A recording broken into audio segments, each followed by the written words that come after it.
चलो, कल हम लोग बात कर ली थी इंपॉर्टेंस ऑफ स्टैटिस्टिक्स की ना। तो उसमें हम लोग क्या क्या पढ़ लिए थे? एडमिनिस्ट्रेशन में क्या इंपॉर्टेंट था, ट्रेड इंडस्ट्री में, इकोनॉमिक प्लानिंग में, कॉमर्स में, सोशल प्रॉब्लम, पॉलिटिकल प्रॉब्लम और अदर सब्जेक्ट में। फिर इंपॉर्टेंस इकोनॉमिक्स में क्या था, मैनेजमेंट में क्या था। आज हम लोग बात करेंगे लिमिटेशन ऑफ स्टैटिक्स की। क्या लिमिटेशन है स्टैटिक्स की, कोई बताएगा? बताएं भाई। चलिए, एग्जैक्ट वैल्यू नहीं दे पाती। और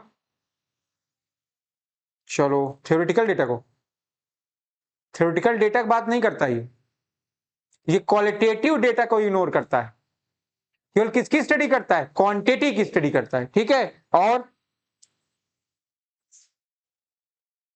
चलो, इकोनॉमिक्स में मत घुसो, लिखो पहला।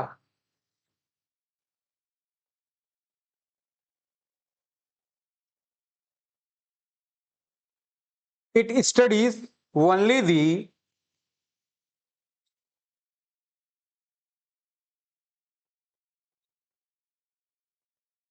Quantitative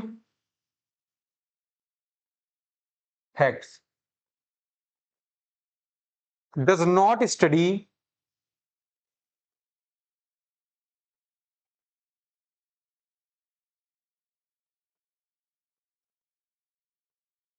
qualitative phenomena.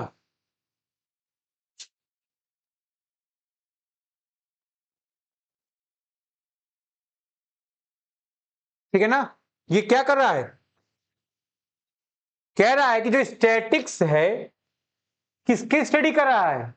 केवल क्वांटिटेटिव फैक्ट्स। ठीक है ना? ये पूजा है, इसकी क्वालिटी क्या है? ये रोल लेट आती है, लेट कमर से। क्या इसकी स्टडी आप कर सकते हो? नहीं।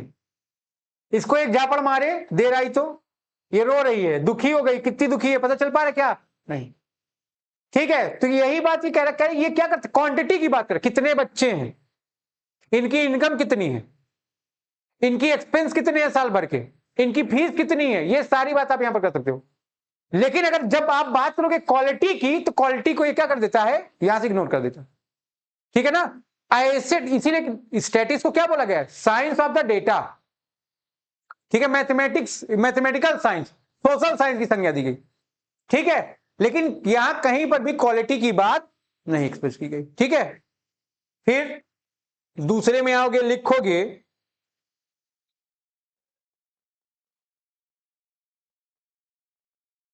It studies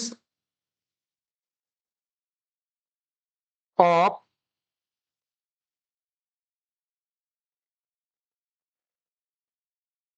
aggregate of facts and does not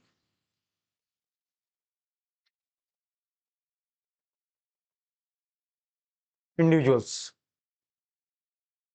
ठीक है ना?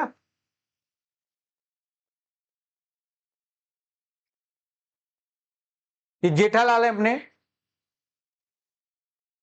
जेठालाल की अपनी इनकम कितनी है? 1,000 रुपए।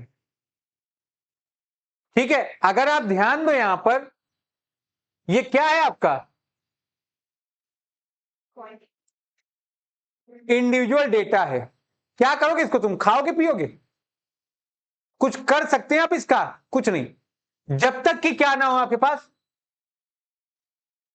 ठीक है, तो ध्यान रखोगे 5 लोग की एवरेज इनकम, तो वो क्या बता रहे हैं आपको? एवरेज इनकम बता रहे किसकी? 5 लोगों की। ठीक है, उनकी मान लो उनके स्टैटिक्स के मार्क्स बता रहा है। ठीक है, तो ध्यान रखोगे ये क्या करता है, जो स्टैटिक्स है केवल एक पर्टिकुलर इंडिविजुअल की स्टडी ना करके किसकी बात करता है? ग्रुप की बात करता है। ठीक है, क्योंकि सिंगल वैल्यू का कंपैरिजन आप नहीं कर सकते हो। अगर एक वैल्यू दिया 5, बोले इसका मीन निकालो, तो इसका मीन क्या होगा? सेम हो जाएगा। तो क्या भी है यहां पर, एक से अधिक वैल्यू तब आप मीन निकालोगे, तब आपके लिए क्या होगा? बेटर रिप्रेजेंटेशन होगा। ठीक है, फिर पॉइंट नंबर 3 पर आ जाएंगे। ये दोनों इसकी लिमिटेशन है, ध्यान रखेंगे आप। तीसरा कह रहा है होमोजेनिटी एंड यूनिफॉर्मिटीज इन डेटा।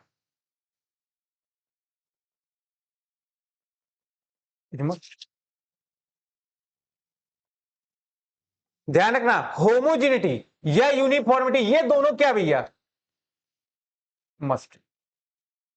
ठीक है ना, ये पूजा है, इसको खाना बनाना नहीं आता, ठीक है, लेकिन खाना खाना आता है। ये क्या है भैया, अब ये क्या है, ये कशिश है, ये पढ़ाई में बहुत अच्छी है, तो क्या डेटा में यूनिफॉर्मिटी है, नहीं है। और जब तक डेटा में यूनिफॉर्मिटी नहीं होगी तब तक आप कंपैरिजन नहीं कर पाओगे। इसका अकाउंट अच्छा है, यह हिस्ट्री में डील करती है, डेटा सिमिलर है। अगर एजुकेशन की बात कर दो कि सिमिलर रहेगा, तब का आप कंपैरिजन समूह बना सकते हैं, ये अपने क्षेत्र में सुपीरियर है, अपने क्षेत्र में सुपीरियर।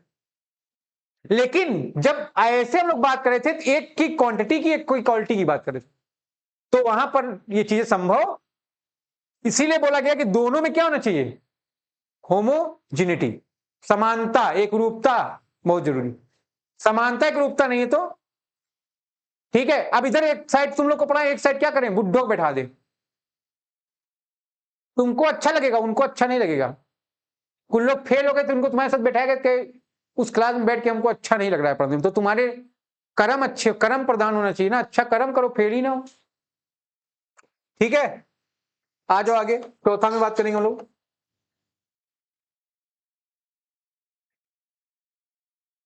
लिखोगे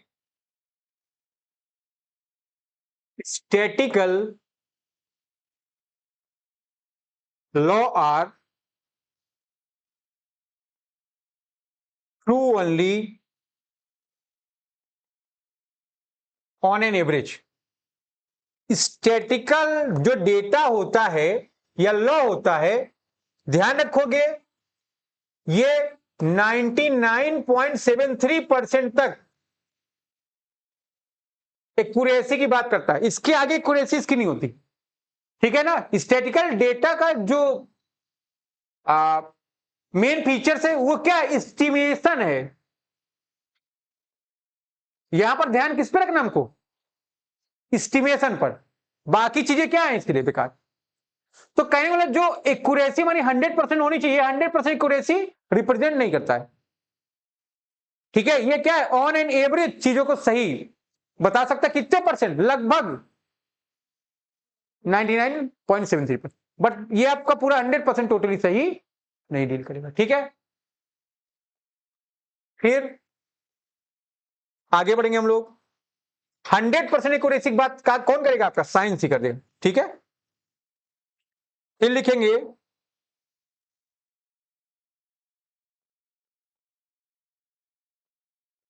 there is lack of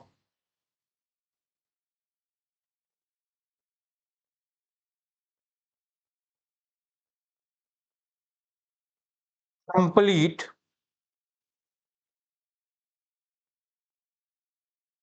accuracy. ठीक है, अभी सेम दोनों पॉइंट क्या है, आपस में कंप्लीमेंट्री सप्लीमेंट्री है। ठीक है, वो कह रहा है कि जो इसके लॉ है, ठीक है, देखो स्टैटिक्स के जो लॉ है मोस्टली किस पर डिपेंड है, मैथ्स एंड साइंस पर, उसका अपना खुद का लॉ नहीं है, तो ध्यान रखो कि वो क्या है, फुल्ली एक्यूरेट शो नहीं करता है। ठीक है, फिर लैक ऑफ कंप्लीट एक्यूरेसी का मतलब क्या भैया, पूर्णता इसमें नहीं है, शुद्धता नहीं है, क्योंकि ये क्या केवल हमारा है, एस्टिमेशन मात्र है। स्टैटिकल डेटा से हम लोग क्या करते हैं, केवल चीजों को एस्टिमेट करते हैं, डेटा का एस्टिमेशन करते हैं, बाकी अदर चीजें क्या है। छठा लिखोगे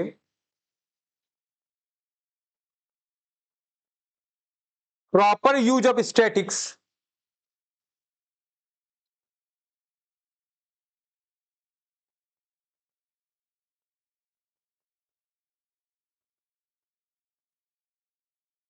पॉसिबल ओनली थ्रू एक्सपर्ट।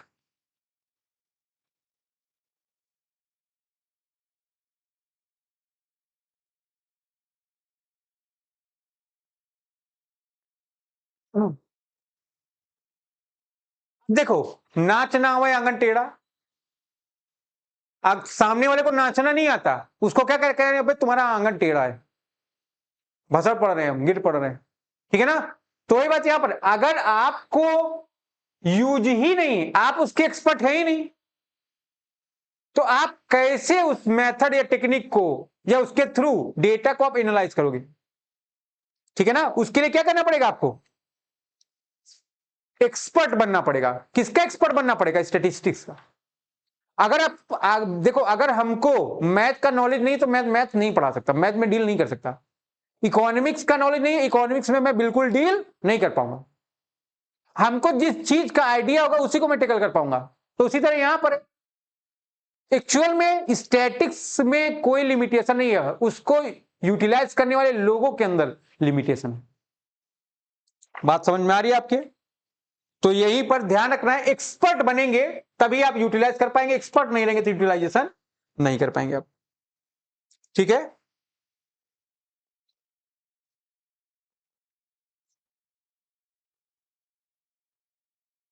लिखिए भाई, statistical result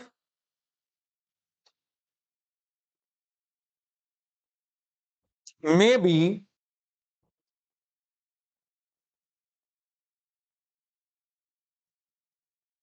misleading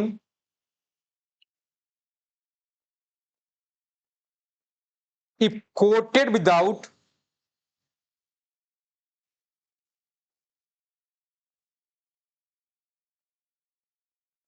context।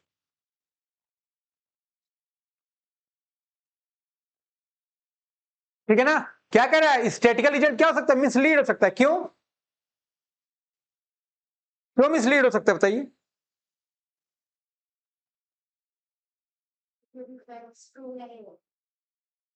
Coated without context. बात हो रही है यहां पर किसी और चीज की, किसी और रिसर्च के बारे में, और आपने डेटा कोई और चुन लिया। मतलब जो आपका मेन मोटिव है, आपने क्या कर दिया, उससे भटक गए। ऐसे केस में क्या होगा, आप अपने मार्ग से क्या हो जाएंगे, विमुक्त हो जाएंगे, है ना। जाना था रामपुर, कहां पहुंच गए, बलरामपुर। ठीक है, तो ध्यान रखोगे, यही प्रॉब्लम है। Last,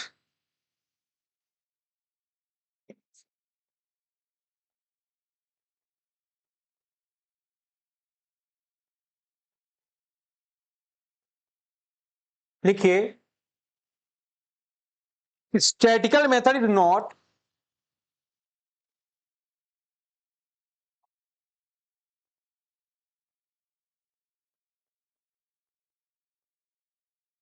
method study of a problem.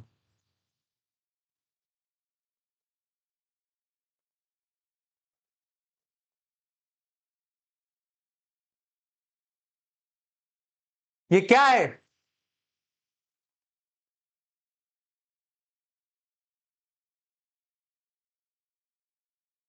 Statistical method is not only the method.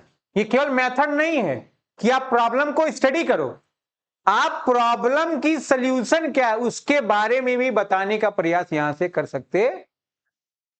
ठीक है, तो आपको इन सभी बातों को ध्यान रखना है। यहां तक अगर आपको कोई समस्या हो तो ध्यान रखोगे, ठीक है ना। तो ये कुल मिला जुला के स्टैटिक्स की लिमिटेशन ना होकर ये लिमिटेशन किसकी है, उन लोगों की जो लोग क्या कर रहे हैं, उसकी स्टडी के बारे में प्रयास कर रहे हैं, और उनके अंदर क्या है, lack of knowledge, lack of efficiency, lack of cooperation, lack of coordination. ठीक है, जिसकी वजह से ये लिमिटेशन बरकरार है। स्टैटिक्स की अपनी कोई लिमिटेशन नहीं है, अगर आपको यूज करना नहीं आएगा तो लिमिटेशन क्या हो जाएगी, बरकरार। ठीक है, तो हमको स्टैटिक्स की लिमिटेशन को छोड़कर अपनी लिमिटेशन को दूर करने का प्रयास करना चाहिए। ठीक है, और वहीं से स्टैटिक्स की लिमिटेशन क्या हो जाएगी, ऑटोमेटिकली दूर होगी। ठीक है, तो यहां तक की बात आपको क्लियर है, नोट कर लें बराबर।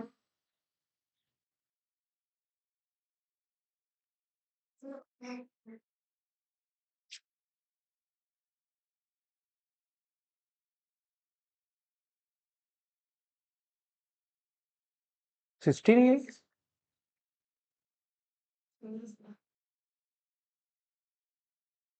Causes of distrust of statics, कुछ कारण है कि लोग स्टैटिक्स पर ट्रस्ट नहीं कर रहे हैं, ठीक है, उसके क्या रीजन है, कोई बताएगा? Lack of knowledge, lack of cooperation, और पढ़िए किताब में लिखा है।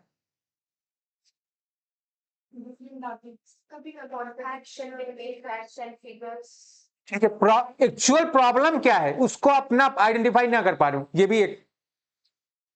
फिर एक्चुअल फैक्ट्स एंड फिगर ना क्लियर कर पा रहे हो आप, misleading of data, mis utilization of resource, ठीक है, लैक ऑफ कोऑपरेशन कोऑर्डिनेशन, ठीक है, तो ये सब प्रॉब्लम है आपके, ठीक है। ये सब प्रॉब्लम जो है वो मानव मन के अंदर है, दरिद्रता जिसको कहते हैं, ठीक है ना। इसको दूर करने का प्रयास करना चाहिए। कैसे करेंगे आप, उसके बारे में क्या करें, प्रॉपर नॉलेज लें, ठीक है, प्रॉपर हिंट करें, ठीक है, जिससे कोऑपरेशन कोऑर्डिनेशन बनाए, और ऐसे लोगों के साथ बैठ के उसका डिस्कशन करें जिनको प्रॉपर नॉलेज, जिसके विद्वान हो। कोई भी रस्ते का माल सस्ते में उठा के लेके आओगे तो क्या हो जाएगा, बेड़ा गर्क होगा ही, ठीक है ना। तो हमको क्या, कहां ध्यान रखना है कि कैसे उस मेथड के जो डेटा कलेक्शन कर, कैसे उसका ऑप्टिमम स्टडी करें। और जब आप उसके ऑप्टिमाइजेशन की बात करोगे तो मेन फोकस कहां पर करोगे, प्रॉब्लम पर फोकस करोगे। अगर आपने सही प्रॉब्लम को चूज कर लिया तो ऑटोमेटिकली आपका प्रॉब्लम क्या हो गया, सॉल्व हो जाएगा, ठीक है। तो इस चैप्टर में, चैप्टर नंबर 2 यहीं पर खत्म हो रहा है, इतनी बात है। अगला चैप्टर हमारा स्टैटिस्टिकल इन्वेस्टिगेशन और इंक्वायरी, ठीक है। तो अगले लेक्चर में लोग उस पर बात करेंगे।